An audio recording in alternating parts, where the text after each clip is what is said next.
오늘 새벽에 의정부 교도소 앞으로 모시도록 하겠습니다. 새벽 5시 한명숙 전 총리의 경우에는 노란 풍선 그리고 꽃을 받아들었습니다. 처음에 들어갔을 때는 성경책을 안고 갔었는데요. 여권에서는 정치보복을 당했던 희생자, 투사의 귀환으로 표현을 했는데 야권에서는 아니 다 적폐 세력이라니 그럼 만장일치 유죄, 사법부도 적폐 세력이냐 하면서 오늘 뜨겁게 맞섰습니다. 먼저 오늘 출소 장면부터 보시겠습니다. 제일 잘하고 좋아하는 사람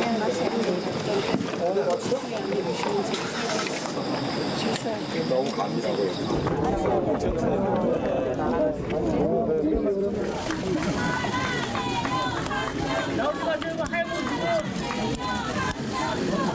고맙습니다. 네. 여러분 덕분에 제가 지금 몸과 마음이 건강하고 편안합니다.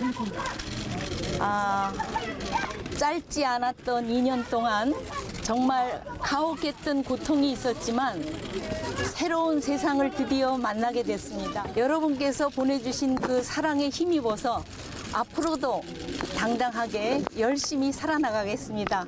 여러분 대단히 감사합니다. 고맙습니다.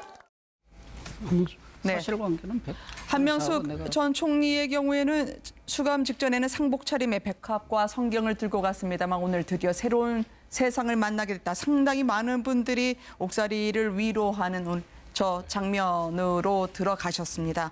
일단 이제 정권 보복을 당했던 한명숙 전 총리에 대해서 이 일은 사실이다라고 칼을 들이댈 것 같은 분위기예요. 사실 그 한명숙 총리 오늘 저렇게 새벽에 마지막 출소하는 과정에서 네. 아까 이해찬 전 총리 모습도 보이고 지지자들 모습도 보이는 것 저는 그 부분은 문제 없다고 생각을 합니다. 왜냐하면 그거는 그동안에 어쨌건 옥살이를 했으니까 정치적으로 인연이 있었던 분들 와서 마지막 위로하고 그동안 고생했다라고 얘기하고 그다음에 한명숙 전 총리가 저런 얘기하는 것까지 이해가 되나? 네. 이제 문제는 이제 그 여당 대표인 추미애 대표 입에서 이게 정치보복, 기소도 잘못됐고 재판도 잘못됐다. 네. 그러면 역으로 이렇게 한번 생각을 해보죠. 지금 박근혜 전 대통령이 나중에 유죄 판결을 받으면 출소하고 나올 때 똑같이 얘기하면 어떻게 하실 겁니까? 최소한 사법부의 판단은 야, 보수, 진보 이런 거 가릴 것 없이 네. 일단 존중을 하는 게 맞습니다. 그리고 이게 어쨌건 대법원에서까지 거의 사실상 전원일치로 유죄가 나온 거였고 네. 사실관계가 명확함에도 불구하고 끝까지 확인된 증거로 명백한 부분까지 한명숙 총리가 사실이 아니란 얘기를 했다는 부분을 대법원 판결문에서도 질책을 하고 있어요. 그렇다면 최소한 실제로 억울하건 억울하지 않건 간에 최소한 일단 지금 이 여당 지도부나 지금 정부 입장에서는 법원의 판단만큼은 존중을 해야 우리나라 이 삼권 분립의 축이 유지가 될 수 있는 거지. 네. 지금 그 판단, 검찰, 정치 검찰이라고 비난하는 거 거기까지도 많이 양보해서 거기까지 양보한다고 하더라도 최소한 법원의 판단만큼은 존중하는 모양새를 정치권에서 우선적으로 보여줄 필요가 있지 않을까. 그 부분이 굉장히 안타깝습니다. 당장 오늘 국회에서도 뜨거운 설전이 벌어졌습니다. 권선동 자유한국당 의원이 아니 그럼 유죄를 선고한 대법원 판사들은 다 말을 그대로 옮깁니다. 도라이라는 거냐. 그런 주장을 여권이 하고 있다고 얘기해서 한바탕 사과하라는 소동이 일었거든요. 숨 쉴 틈 없이 몰아치는 국정원 댓글 사건에 대한 수사는 이막으로 펼쳐지고 있습니다. 이명박 전 대통령의 지지단체를 포함해서요. 대대적인 압수수색이 실시가 됐거든요. 이명박 전 대통령의 그런 지지단체가 댓글에 개입돼서 그런 압수수색하고 그건 당연히 해야 할 일이죠. 네.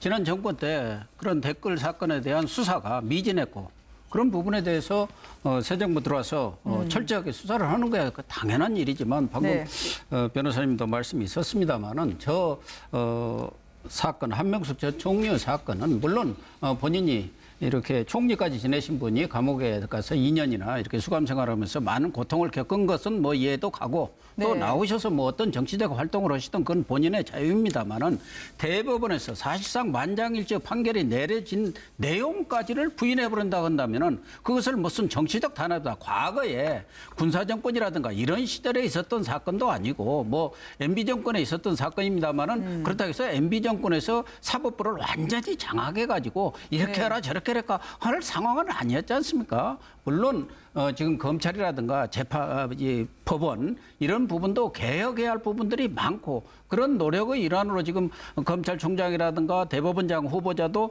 상당히 개혁적인 분을 내세웠습니다만은 적어도 집권당이라 한다면은 더군다나 추미애 대표 같은 분이 네. 사법 체제 자체를 부인해버리는 그런 발언을 하는 것은 좀 과한 거 아니냐. 이건 뭐 여야의 문제가 아닙니다. 보통 사람의 상식적인 네. 판단으로 봐서도 대법원의 판결 자체는 인정을 하고 그러나 억울한 면이 있었다 한다면은 그런 부분에 대해서 재정 시정을 하든가 뭐 다른 방법이 있겠습니다만은 오늘 그렇게 이야기한 것은 좀 과한 것 아닌가 보여지고 물론 뭐 권성동 위원장이 또라이 뭐 이런 막말 비슷한 말을 한 거 그 자체를 뭐 잘했다고는 할 수는 없는데 네. 전체적으로 보면은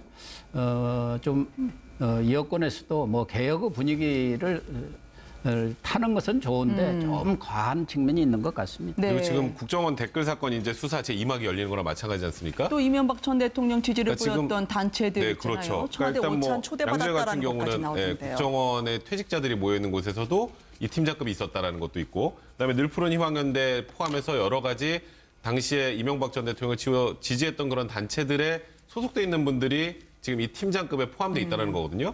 팀장이 한 30명 정도 되고 아이디가 한 3,500개 정도 되니까 네. 과거 원세훈 전 국정원장을 기소했던 내용보다 훨씬 많아졌죠. 그래서 오늘 아까 압수수색 얘기를 잠깐 좀 설명을 드리면 이제 압수수색을 하고 나서 네. 제일 중요한 부분이 계좌까지 다 털고 있거든요. 계좌를 턴 이유는 하나입니다. 국정원에서 그럼 특수활동비로 매번 지급됐던 인건비가 횡령이라면 그러면 국정원 내부에 굉장히 많은 사람들을 좀 처벌하고 속아낼 수 있다라는 판단도 분명히 한 것 같습니다. 그래서 네. 이번 수사는 뭐 누구를 겨냥했지 않았다가 아니라 국정원 자체의 내부 정화를 위해서라도 반드시 좀 이루어져야 될 수사라고 봐야 될 것 근데 같습니다. 한명숙 또 뭐 국정원 이 문제와 관련해서 제가 꼭 하고 싶은 말은 뭐냐면 네. 이 적폐청산하고요 정치 보복은 그 구분이 참 아주 어렵거든요. 그래서 이는 자칫하다가는 정치 보복이 되는 거고 적폐청산이라는 그 명분을 내세우지만 말이죠. 네. 이번에도 보니까 한명숙 전 총리가 나오는데 여당에서는 사법 적폐, 뭐 사법 개혁 이렇게 이야기가 나오는데 그러면 우리 사법부 따로 있고 또 정권 바뀌면 저쪽 사법부 따로 있습니까? 그러면 그때마다 이 모두가 다시 한번 재판을 받아야 되고 그렇게 돼야 됩니까? 그러니까 이 정부가요 이렇게 잘못 건드려 놓으면요 그것이 정말 앞으로 어떻게 보면 당신네 사법부, 우리 사법부가 따로 있게 된단 말이죠. 그러면 끝없이 정치 보복이 행해질 수도 있다. 이 위험성을 안 건드리는 그런 이 지혜도 꼭 필요하다. 적폐청산이란 그 명분하고 실제로 그것이 정치 보복으로 갈 수 있는 이 위험성, 이 점을 아주 정말 유념해야 하지 않을까 이런 생각이 드네요. 예. 이명박 전 대통령의 형인 이상득 전 의원에게까지 오늘 항소심이었죠. 뇌물 관련해서 이상득 전 의원이 부축을 받고 출석하는 장면을 보고 계십니다. 청와대 오찬에 참석했던 댓글 부대를 포함해서요. 개입단체가 이상득 전 의원은 총선을 도와줬다라는 혐의까지 검찰이 들여다보고 있다면서요. 그렇죠. 지금 아까 백성문 변호사가 얘기했던 늘 푸른 희망연대. 이게 예전에 이명박과 아줌마 부대라는 이름으로 활동했던 단체예요. 네. 이 단체가 이름을 바꿔서 늘 푸른 희망연대라고 이름을 바꿨고 지금 계좌 추적을 당하고 있는 것은 국정원에서 혹시 여기에 돈을 지원해서 대선 기관이라면 이상득 의원의 총선에 개입한 정황이 있느냐 하는 부분을 들여다보고 있거든요. 결국은 이명박 정부의 성공을 위해서 적극적으로 뛰었던 시민단체라고 볼 수 있고 네. 이 단체가 이제 지금 의혹이 되고 있는 것은 국정원 댓글 부대에 동원이 돼서 그러니까 여론 조작이라고 하는 부분에 개입했을 가능성에 지금 조사를 하고 있는 겁니다. 이거는 네. 명확하게 불법이거든요. 그러니까 국정원이 특히 외곽에 댓글 부대를 만든 것도 불법이고 또 국정원이 돈이 거기에 흘러 들어가서 지원한 것도 불법이고요. 또 댓글을 달아서 여론을 조작하는 것도 이것도 불법입니다. 그러니까 불법적인 요소에 대해서 조사하는 거니까 이 부분은 정말 명명백백하게 밝혀서 다시는 이런 여론조사 또는 국정원이 정치에 개입하는 국내 정치 개입하는 일들의 뿌리를 뽑아야 되는 상황이라고 볼 수 있겠습니다. 네, 이상득 전 의원 포스코 비리 관련해서 항소심 4회 공판에 출석을 했는데요. 어떻게 진행이 되고 있습니까? 또 그 단체의 총선 지원 어디까지 검찰이 들어가게 될까요? 일단 1심에서 징역 1년 3개월을 받았고요. 그거는 이제 다른 사건들 때문에 같이 재판 받았을 거라고 전제를 하고 지금 추가로 이제 형을 선고한 거기 때문에 형이 좀 작습니다. 네. 그리고 지금 이상득 이제 전 의원 같은 경우 그렇게 이제 항소심이 진행이 될 거고 이 수사는 제가 말씀드렸던 것처럼 이 민간인 팀장은 국정원 직원은 아니잖아요. 근데 지금 현재 공직선거법 위반은 공소시효 관련해서 못하고 국정원법 위반이기 때문에 계좌 추적을 한 이유는 하나입니다. 아까 말씀드렸던 횡령 혐의도 추가해 수사하는 거지만 누구 계좌를 통해서 돈이 들어왔는지를 확인을 해야 국정원 직원과 공모관계를 밝힐 수 있고 공모관계를 밝혀야 국정원 직원이 아니어도 국정원법 위반으로 처벌을 할 수가 있어요. 그래서 일단은 그 현재 어디까지 관련됐는지까지를 확인을 하고 원세훈 전 국정원장 같은 경우에 이제 뭐 변론 재개 신청을 하느냐 아니면 추가로 수사해서 추가 기소하느냐를 가지고 지금 검찰이 고민하고 있는데 그 부분까지 포함해서 원세훈 전 국정원장 그다음에 이 팀장에게 지원했던 또 국정원 직원 그리고 지금 현재 팀장급으로 활동했던 이 30명 여기까지가 현재는 조사 대상으로 봐야 될 것 같습니다. 네. 압수수색은 국정원 댓글 관련 배당 하루 만에 속도를 내고요. 내일도 또 다른 뉴스가 이어질 것 같습니다. 오늘 새벽에 의정부 교도소 앞으로 모시도록 하겠습니다. 새벽 5시 한명수 전 총리의 경우에는 노란 풍선 그리고 꽃을 받아들었습니다. 처음에 들어갔을 때는 성경책을 안고 갔었는데요. 여권에서는 정치보복을 당했던 희생자, 투사의 귀환으로 표현을 했는데 야권에서는 아니 다 적폐 세력이라니 그럼 만장일치 유죄 사법부도 적폐 세력이냐 하면서 오늘 뜨겁게 맞섰습니다. 먼저 오늘 출소 장면부터 보시겠습니다. 제일 잘하고 좋아하는 사람인데 너무 감사하고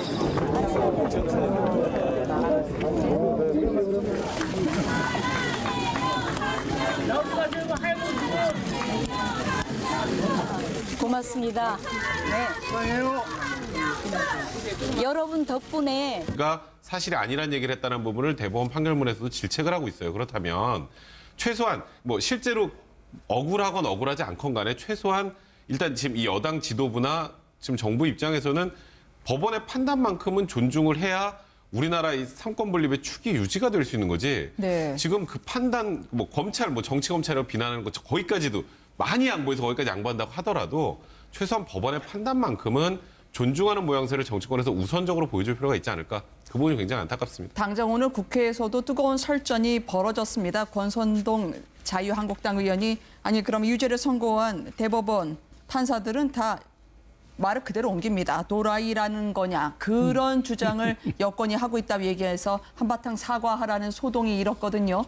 숨 쉴 틈 없이 몰아치는 국정원 댓글 사건에 대한 수사는 이막으로 펼쳐지고 있습니다. 이명박 전 제가 지금 몸과 마음이 건강하고 편안합니다.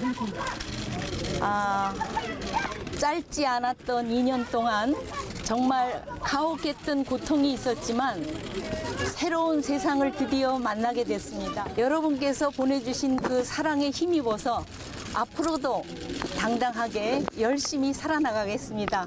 여러분 대단히 감사합니다. 고맙습니다.